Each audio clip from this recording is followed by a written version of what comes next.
El gato negro, Edgar Allan Poe. No espero ni pido que alguien crea en el extraño aunque simple relato que me dispongo a escribir. Loco estaría si lo esperara, cuando mis sentidos rechazan su propia evidencia, pero no estoy loco y sé muy bien que esto no es un sueño. Mañana voy a morir y quisiera aliviar hoy mi alma. Mi propósito inmediato consiste en poner de manifiesto, simple, sucintamente y sin comentarios, una serie de episodios domésticos. Las consecuencias de esos episodios me han aterrorizado, me han torturado y, por fin, me han destruido, pero no intentaré explicarlos. Si para mí han sido horribles, para otros resultarán menos espantosos que barrocos. Más adelante, tal vez aparecerá alguien cuya inteligencia reduzca mis fantasmas a lugares comunes, una inteligencia más serena, más lógica y mucho menos excitable que la mía, capaz de ver en las circunstancias que temerosamente describiré, una vulgar sucesión de causas y efectos naturales. Desde la infancia me destaqué por la docilidad y bondad de mi carácter. La ternura que abrigaba mi corazón era tan grande que llegaba a convertirme en objeto de burla para mis compañeros. Me gustaban especialmente los animales, y mis padres me permitían tener una gran variedad. Pasaba a su lado la mayor parte del tiempo, y jamás me sentía más feliz que cuando les daba de comer y los acariciaba. Este rasgo de mi carácter creció conmigo y, cuando llegué a la virilidad, se convirtió en una de mis principales fuentes de placer. Aquellos que alguna vez han experimentado cariño hacia un perro fiel y sagaz no necesitan que me moleste en explicarles la naturaleza o la intensidad de la retribución que recibía. Hay algo en el generoso y abnegado amor de un animal que llega directamente al corazón de aquel que con frecuencia ha probado la falsa amistad y la frágil fidelidad del hombre. Me casé joven y tuve la alegría de que mi esposa compartiera mis preferencias. Al observar mi gusto por los animales domésticos, no perdía oportunidad de procurarme los más agradables de entre ellos. Teníamos pájaros, peces de colores, un hermoso perro, conejos, un monito y un gato. Este último era un animal de notable tamaño y hermosura, completamente negro y de una sagacidad asombrosa. Al referirse a su inteligencia, mi mujer, que en el fondo era no poco supersticiosa, aludía con frecuencia a la antigua creencia popular de que todos los gatos negros son brujas metamorfoseadas. No quiero decir que lo creyera seriamente, y solo menciono la cosa porque acabo de recordarla. Plutón, tal era el nombre del gato, se había convertido en mi favorito y mi camarada. Solo yo le daba de comer y él me seguía por todas partes en casa. Me costaba mucho impedir que anduviera tras de mí en la calle. Nuestra amistad duró así varios años, en el curso de los cuales, enrojezco al confesarlo, mi temperamento y mi carácter se alteraron radicalmente por culpa del demonio. Intemperancia. Día a día me fui volviendo más melancólico, irritable e indiferente hacia los sentimientos ajenos.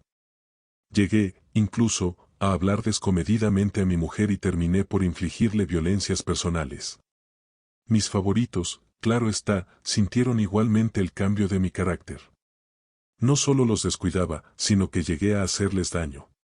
Hacia Plutón, sin embargo, conservé suficiente consideración como para abstenerme de maltratarlo, cosa que hacía con los conejos, el mono y hasta el perro cuando por casualidad o movidos por el afecto se cruzaban en mi camino. Mi enfermedad empero se agravaba pues, ¿qué enfermedad es comparable al alcohol? Y finalmente el mismo Plutón, que ya estaba viejo y por tanto, algo enojadizo, empezó a sufrir las consecuencias de mi mal humor. Una noche en que volvía a casa completamente embriagado después de una de mis correrías por la ciudad, me pareció que el gato evitaba mi presencia. Lo alcé en brazos, pero, asustado por mi violencia, me mordió ligeramente en la mano, al punto se apoderó de mí una furia demoníaca y ya no supe lo que hacía. Fue como si la raíz de mi alma se separara de golpe de mi cuerpo, una maldad más que diabólica alimentada por la ginebra, estremeció cada fibra de mi ser. Sacando del bolsillo del chaleco un cortaplumas, lo abrí mientras sujetaba al pobre animal por el pescuezo y, deliberadamente, le hice saltar un ojo.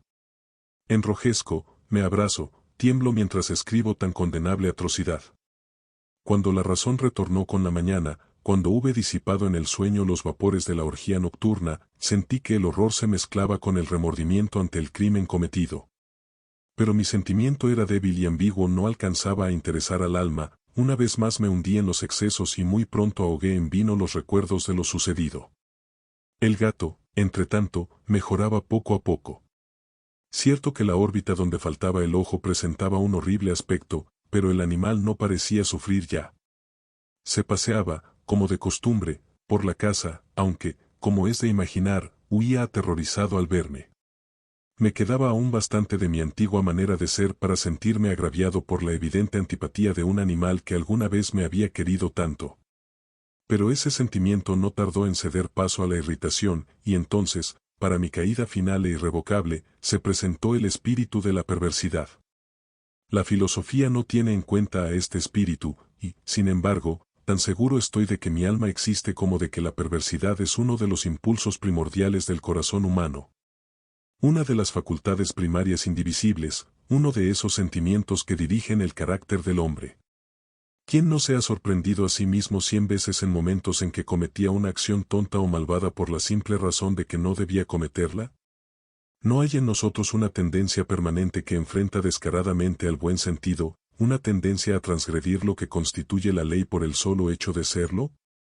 Este espíritu de perversidad se presentó, como he dicho, en mi caída final. Y el insondable anhelo que tenía mi alma de vejarse a sí misma, de violentar su propia naturaleza, de hacer mal por el mal mismo, me incitó a continuar y finalmente a consumar el suplicio que había infligido a la inocente bestia. Una mañana, obrando a sangre fría, le pasé un lazo por el pescuezo y lo ahorqué en la rama de un árbol, lo ahorqué mientras las lágrimas manaban de mis ojos y el más amargo remordimiento me apretaba el corazón.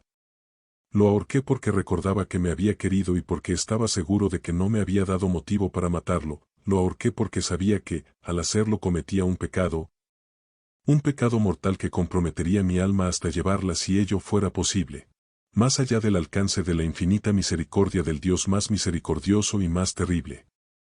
La noche de aquel mismo día en que cometí tan cruel acción me despertaron gritos de incendio. Las cortinas de mi cama eran una llama viva y toda la casa estaba ardiendo. Con gran dificultad pudimos escapar de la conflagración mi mujer, un sirviente y yo, todo quedó destruido, mis bienes terrenales se perdieron y desde ese momento tuve que resignarme a la desesperanza. No incurriré en la debilidad de establecer una relación de causa y efecto entre el desastre y mi criminal acción. Pero estoy detallando una cadena de hechos y no quiero dejar ningún eslabón incompleto. Al día siguiente del incendio acudí a visitar las ruinas. Salvo una, las paredes se habían desplomado. La que quedaba en pie era un tabique divisorio de poco espesor, situado en el centro de la casa, y contra el cual se apoyaba antes la cabecera de mi lecho. El enlucido había quedado a salvo de la acción del fuego, cosa que atribuye a su reciente aplicación. Una densa muchedumbre habíase reunido frente a la pared y varias personas parecían examinar parte de la misma con gran atención y detalle. Las palabras extraño, curioso, y otras similares excitaron mi curiosidad. Al aproximarme vi que en la blanca superficie, grabada como un bajorrelieve, aparecía la imagen de un gigantesco gato. El contorno tenía una nitidez verdaderamente maravillosa. Había una soga alrededor del pescuezo del animal. Al descubrir esta aparición, ya que no podía considerarla otra cosa, me sentí dominado por el asombro y el terror. Pero la reflexión vino luego en mi ayuda. Recordé que había ahorcado al gato en un jardín contiguo a la casa. Al producirse la alarma del incendio, la multitud había invadido inmediatamente el jardín. Alguien debió de cortar la soga y tirar al gato en mi habitación por la ventana abierta. Sin duda, habían tratado de despertarme en esa forma. Probablemente la caída de las paredes comprimió a la víctima de mi crueldad contra el enlucido recién aplicado, cuya cal, junto con la acción de las llamas y el amoníaco del cadáver, produjo la imagen que acababa de ver. Si bien en esta forma quedó satisfecha mi razón, ya que no mi conciencia, sobre el extraño episodio, lo ocurrido impresionó profundamente mi imaginación. Durante muchos meses no pude librarme del fantasma del gato, y en todo ese tiempo dominó mi espíritu un sentimiento informe que se parecía, sin serlo, al remordimiento. Llegué al punto de lamentar la pérdida del animal y buscar, en los viles antros que habitualmente frecuentaba, algún otro de la misma especie y apariencia que pudiera ocupar su lugar. Una noche en que, borracho a medias, me hallaba en una taberna más que infame, reclamó mi atención algo negro posado sobre uno de los enormes toneles de ginebra que constituían el principal moblaje del lugar. Durante algunos minutos había estado mirando dicho tonel y me sorprendió no haber advertido antes la presencia de la mancha negra en lo alto. Me aproximé y la toqué con la mano. Era un gato negro muy grande, tan grande como Plutón y absolutamente igual a este, salvo un detalle. Plutón no tenía el menor pelo blanco en el cuerpo, mientras este gato mostraba una vasta aunque indefinida mancha blanca que le cubría casi todo el pecho. Al sentirse acariciado se enderezó prontamente, ronroneando con fuerza, se frotó contra mi mano y pareció encantado de mis atenciones. Acababa, pues, de encontrar el animal que precisamente andaba buscando. De inmediato, propuse su compra al tabernero, pero me contestó que el animal no era suyo y que jamás lo había visto antes ni sabía nada de él.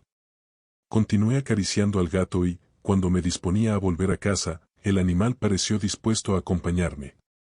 Le permití que lo hiciera, deteniéndome una y otra vez para inclinarme y acariciarlo. Cuando estuvo en casa, se acostumbró a ella de inmediato y se convirtió en el gran favorito de mi mujer. Por mi parte, pronto sentí nacer en mí una antipatía hacia aquel animal. Era exactamente lo contrario de lo que había anticipado, pero sin que pueda decir cómo ni por qué, su marcado cariño por mí me disgustaba y me fatigaba. Gradualmente, el sentimiento de disgusto y fatiga creció hasta alcanzar la amargura del odio. Evitaba encontrarme con el animal, un resto de vergüenza y el recuerdo de mi crueldad de antaño me vedaban maltratarlo. Durante algunas semanas me abstuve de pegarle o de hacerlo víctima de cualquier violencia, pero gradualmente, muy gradualmente, llegué a mirarlo con inexpresable odio y a huir en silencio de su detestable presencia. Como si fuera una emanación de la peste.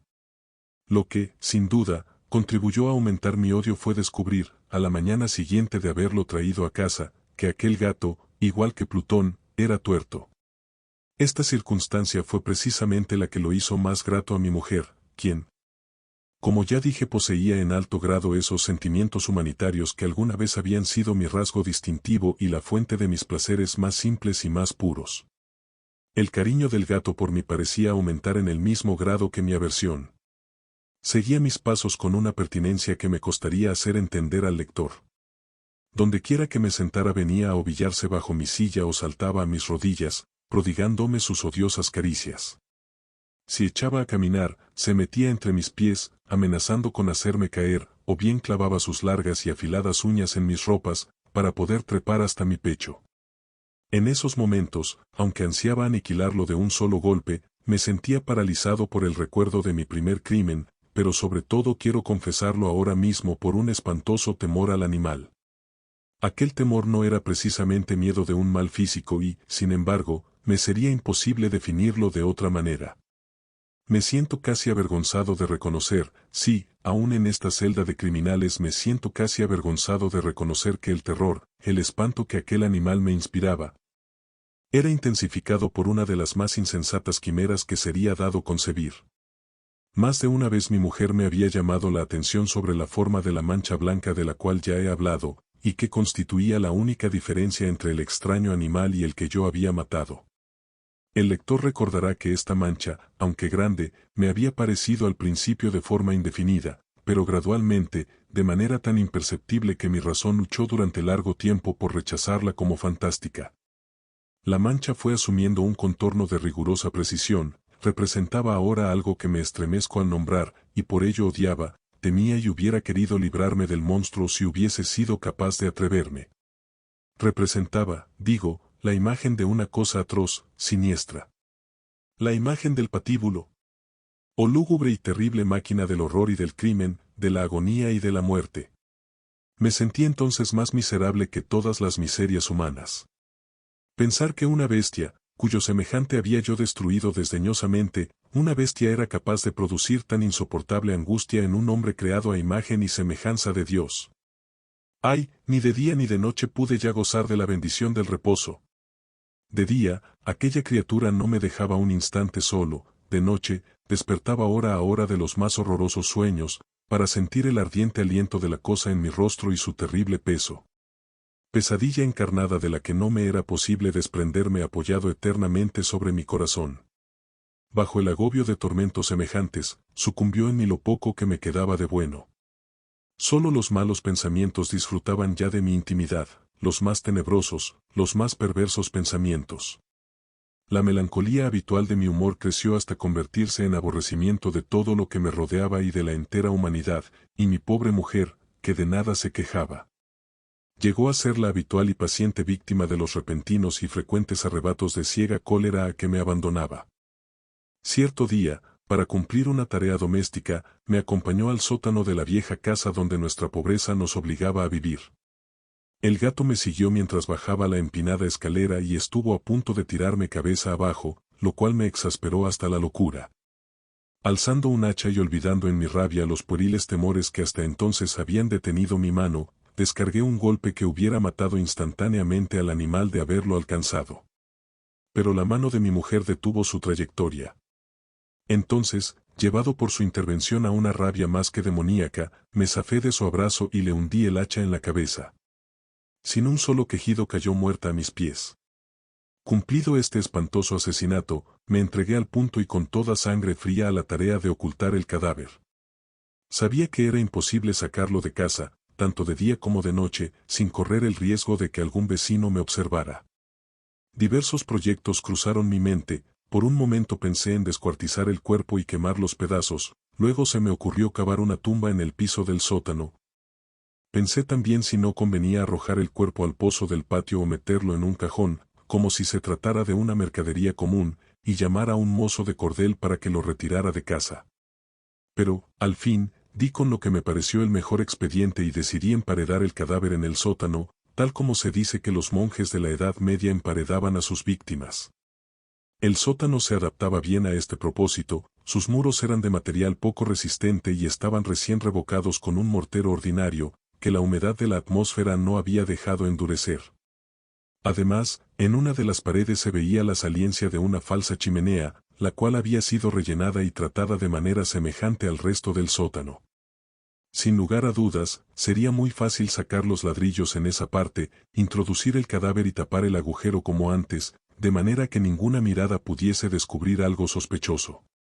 No me equivocaba en mis cálculos, fácilmente saqué los ladrillos con ayuda de una palanca y, luego de colocar cuidadosamente el cuerpo contra la pared interna, lo mantuve en esa posición mientras aplicaba de nuevo la mampostería en su forma original. Después de procurarme argamasa, arena y cerda, preparé un enlucido que no se distinguía del anterior y revoqué cuidadosamente el nuevo enladrillado. Concluida la tarea, me sentí seguro de que todo estaba bien. La pared no mostraba la menor señal de haber sido tocada, había barrido hasta el menor fragmento de material suelto. Miré en torno, triunfante, y me dije, aquí, por lo menos, no he trabajado en vano. Mi paso siguiente consistió en buscar a la bestia causante de tanta desgracia, pues al final me había decidido a matarla. Si en aquel momento el gato hubiera surgido ante mí, su destino habría quedado sellado, pero, por lo visto, el astuto animal, alarmado por la violencia de mi primer acceso de cólera, se cuidaba de aparecer mientras no cambiara mi humor.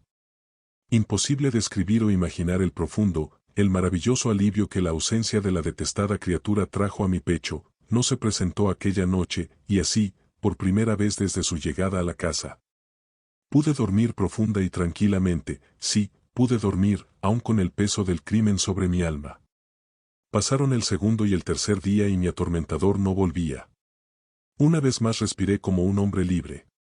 Aterrado, el monstruo había huido de casa para siempre. Ya no volvería a contemplarlo. Gozaba de una suprema felicidad y la culpa de mi negra acción me preocupaba muy poco. Se practicaron algunas averiguaciones, a las que no me costó mucho responder. Incluso hubo una perquisición en la casa, pero, naturalmente, no se descubrió nada. Mi tranquilidad futura me parecía asegurada. Al cuarto día del asesinato, un grupo de policías se presentó inesperadamente y procedió a una nueva y rigurosa inspección. Convencido de que mi escondrijo era impenetrable, no sentí la más leve inquietud. Los oficiales me pidieron que los acompañara en su examen. No dejaron hueco ni rincón sin revisar. Al final, por tercera o cuarta vez, bajaron al sótano. Lo seguí sin que me temblara un solo músculo. Mi corazón latía tranquilamente, como el de aquel que duerme en la inocencia, me paseé de un lado al otro del sótano, había cruzado los brazos sobre el pecho y andaba tranquilamente de aquí para allá. Los policías estaban completamente satisfechos y se disponían a marcharse, la alegría de mi corazón era demasiado grande para reprimirla, ardía en deseos de decirles por lo menos una palabra como prueba de triunfo y confirmar doblemente mi inocencia. Caballeros, dije, por fin, cuando el grupo subía la escalera, me alegro mucho de haber disipado sus sospechas.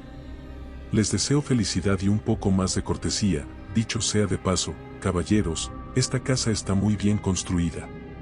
En mi frenético deseo de decir alguna cosa con naturalidad, casi no me daba cuenta de mis palabras, repito que es una casa de excelente construcción. Estas paredes, ¿ya se marchan ustedes, caballeros? Tienen una gran solidez. Y entonces, arrastrado por mis propias bravatas, golpeé fuertemente con el bastón que llevaba en la mano sobre la pared del enladrillado tras de la cual se hallaba el cadáver de la esposa de mi corazón. Que Dios me proteja y me libre de las garras del archidemonio. Apenas había cesado el eco de mis golpes cuando una voz respondió desde dentro de la tumba. Un quejido, sordo y entrecortado al comienzo, semejante al sollozar de un niño, que luego creció rápidamente hasta convertirse en un largo, agudo y continuo alarido, anormal, como inhumano, un aullido. Un clamor de lamentación, mitad de horror, mitad de triunfo, como solo puede haber brotado en el infierno de la garganta de los condenados en su agonía y de los demonios exultantes en la condenación. Hablar de lo que pensé en ese momento sería locura. Presa de vértigo, fui tambaleándome hasta la pared opuesta. Por un instante el grupo de hombres en la escalera quedó paralizado por el terror, luego, una docena de robustos brazos atacaron la pared, que cayó de una pieza. El cadáver, ya muy corrompido y manchado de sangre coagulada, apareció de pie ante los ojos de los espectadores. Sobre su cabeza, con la roja boca abierta y el único ojo como de fuego, estaba agazapada la horrible bestia cuya astucia me había inducido al asesinato y cuya voz delatadora me entregaba al verdugo. Había emparedado al monstruo en la tumba. Fin.